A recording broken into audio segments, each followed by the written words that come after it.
अगर आप घर में सुख और समृद्धि की कामना करते हैं तो ये 3 चीज पूजा घर में जरूर रखें।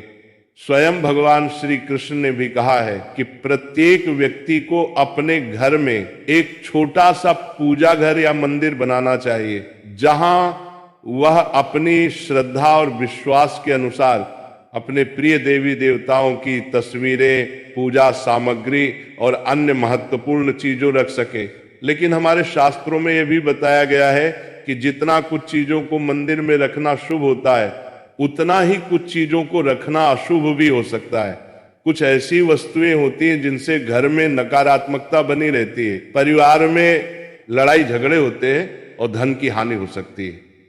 आज के प्रवचन में हम उन्हीं अशुभ चीजों के बारे में जानेंगे जिन्हें लोग कई बार अनजाने में अपने घर के मंदिर में रख देते हैं। अगर आपके घर के मंदिर में भी ऐसी चीजें रखी हुई है तो उन्हें तुरंत वहां से हटा दें और किसी दूसरे स्थान पर रख दें, लेकिन भूलकर भी पूजा घर में ना रखें।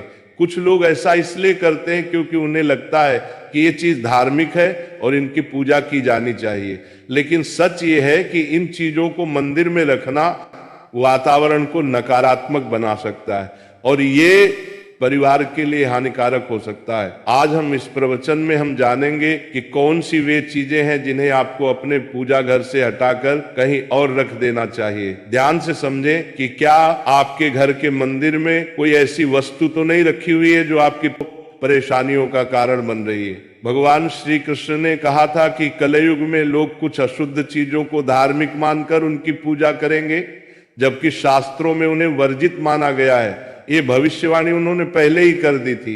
आजकल लोग भटक जाते हैं और गलत चीजों को धार्मिक मानकर पूजा करने लगते हैं। भगवान श्री कृष्ण के अनुसार हमारे देश का ये परंपरा मिट्टी से जुड़ी हुई है, इसीलिए पूजा घर में पारंपरिक मिट्टी का दीपक जरूर होना चाहिए। अगर आप मिट्टी का दीपक नहीं रख सकते तो धातु के दीपक का उपयोग करें, और अगर आपकी भगवान में गहरी का आस्था है तो आप उपला का दीपक जलाकर उसमें गुड़ और घी डाल सकते हैं। इससे घर में सुख शांति बनी रहती है। अब हम जानेंगे उन चीजों के बारे में जो पूजा घर में जरूर होनी चाहिए। सबसे पहले स्वस्तिक, ये घर में सौभाग्य और समृद्धि का प्रतीक माना जाता है। आप इसे रोली से बना सकते हैं। इसके बाद आता है कलश। भगवान श्री कृष्ण ने कहा है कि कलश सुख और समृद्धि का प्रतीक होता है। पूजा घर में रोली और कुमकुम से स्वस्तिक बनाकर कलश जरूर रखें। इससे घर में धन, वैभव और शांति बनी रहती है। तीसरी चीज है शंख। शंख समुद्र मंथन के 14 रत्नों में से एक है और ये माँ लक्ष्मी को अत्यंत प्रिय है। शंख की ध्वनि से सकारात्मक ऊर्जा का संचार होता है, जिससे घर में समृद्धि बनी रहती है। फिर आता है घंटी। जब घर के तरह से मंदिर में घंटी बजती है तो वातावरण शुद्ध और पवित्र होता है। इससे नकारात्मक शक्तियां दूर होती है और घर में सुख समृद्धि के द्वार खुलते हैं। इसके अलावा शंख, गोमती चक्र और जल रखना भी बहुत शुभ माना जाता है। शंख से भगवान का आशीर्वाद मिलता है, गोमती चक्र से घर में समृद्धि आती है और जल रखने से घर की ऊर्जा शुद्ध होती है। ध्यान दें कि इस जल को नियमित रूप से बदलते रहे और शंख गोमती चक्र को भी साफ रखें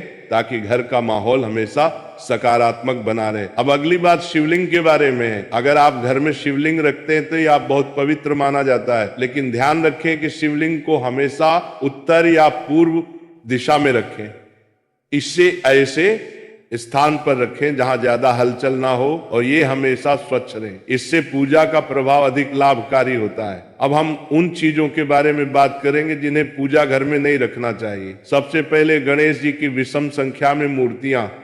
पूजा घर में गणेश जी की मूर्तियां 3 या 5 की संख्या में ना रखें। 2 गणेश जी की मूर्तियां रखना शुभ माना जाता है। यदि आप अपने मंगल की कामना करते हैं तो गणेश जी की मूर्ति को मुख्य द्वार पर अंदर की ओर मुंह करके रखें, बाहर की ओर नहीं। दूसरी चीज है टूटे हुए चावल। पूजा घर में कभी भी टूटे हुए चावल ना रखें क्योंकि नकारात्मक ऊर्जा का संचार करते हैं। पुराने चाहे हुए चावल भी ज्यादा समय तक नहीं रखना, इन्हें समय समय पर हटा देना चाहिए। तीसरी चीज है पूर्वजों की तस्वीर। पूजा घर में मृत पूर्वजों की तस्वीर रखना अशुभ माना जाता है, क्योंकि मृतकों का स्थान देवताओं के बराबर नहीं होता। इसे अलग स्थान पर रखना चाहिए ताकि पूजा घर की पवित्रता बनी रहे। इससे घर के वातावरण में नकारात्मकता आ सकती है। चौथी चीज है साधु संतों की मूर्तियां। अगर आप किसी साधु संत को मानते हैं तो उनकी तस्वीर दीवार पर लगा सकते हैं, लेकिन पूजा घर में नहीं रखनी चाहिए। इसी तरह भैरव जी, शनिदेव और काली माता की मूर्तियां भी पूजा घर में नहीं रखनी चाहिए। साथ ही माता लक्ष्मी की खड़ी हुई मूर्तियां की पूजा भी नहीं करनी चाहिए। माता लक्ष्मी हमेशा बैठी हुई मुद्रा में होनी चाहिए।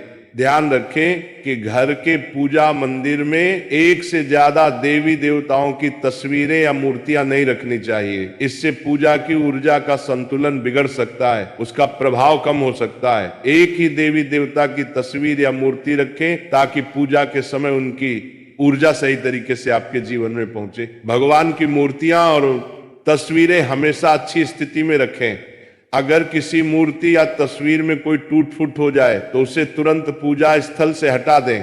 टूटी हुई मूर्तियां घर की ऊर्जा को नकारात्मक बना सकती हैं और पूजा स्थल की पवित्रता भी कम कर सकती है। तो ये है वे चीजें जो आपके पूजा घर में नहीं होनी चाहिए। इन छोटी छोटी बातों का ध्यान रखकर आप अपने घर को सुखमय बना सकते हैं। तो भक्तों, थोड़ा अपने घर पर भी ध्यान दो। यहां वहां जमाने का बिल्कुल नई दिवाली आ रही है। अपने घर को बढ़िया स्वच्छ और साफ सफाई कर कुछ चीजों को ध्यान में रखते हुए अपना कार्य करें। अब हमसे एक व्यक्ति की ओर से एक प्रश्न पूछा गया कि क्या स्त्री शंख बजा सकती हैं? हाँ भाई, बिल्कुल हाँ, स्त्रियां शंख बजा सकती हैं, लेकिन धार्मिक मान्यताओं के अनुसार कुछ विशेष परिस्थितियों में इससे बचना चाहिए। आमतौर पर पूजा या धार्मिक अनुष्ठानों में शंख बजाना महिलाओं के लिए वर्जित नहीं है। हालांकि कुछ धार्मिक मतों के अनुसार गर्भवती होने पर या मासिक धर्म के दौरान शंख बजाना नहीं चाहिए, क्योंकि इससे नाभि पर दबाव पड़ता है जो उन अवस्थाओं में हानिकारक हो सकता है। कब बजा सकती है? सामान्य पूजा और अनुष्ठानों में अधिकांश समाज और परंपराओं में महिलाएं धार्मिक कार्यों और पूजा पाठ के दौरान शंख बजाती हैं। स्वास्थ्य लाभ के लिए शंख बजाने से शारीरिक लाभ भी मिलते हैं, जैसे फेफड़े मजबूत होते हैं। कब नहीं बजाना चाहिए? गर्भावस्था में।